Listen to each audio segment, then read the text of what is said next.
ka ng kaliwa. Okay. Slow down. Slow down muna. Slow down. Hindi tayo kakaliwa.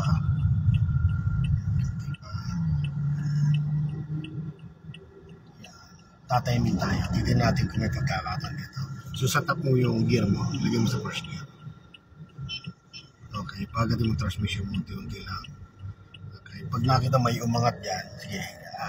Pagapangin pa unti-unti lang. Hindi masyado tayong malayo doon sa ano. Kunti lang. Okay. Kasi masyadong marami. Stop ka muna. Okay. So, kaya set up ka na kagad ha.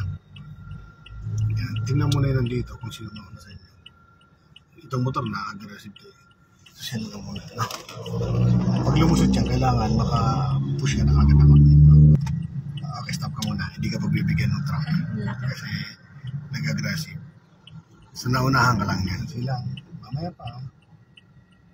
Pagkalagpas ito, pupush ka ng konti. Ano? Yan. Slow down. Okay, push ka ng konti. Push pa, push pa. Okay, yan. Dandan lang ha. May isa pang ano. Okay, bawi ba ni Bella mo? Okay, dandan lang. Tingnan mo to. Okay, wala na. Okay, diyan ka na mag-focus. Good. Diretso, sundan mo lang sila. Very good.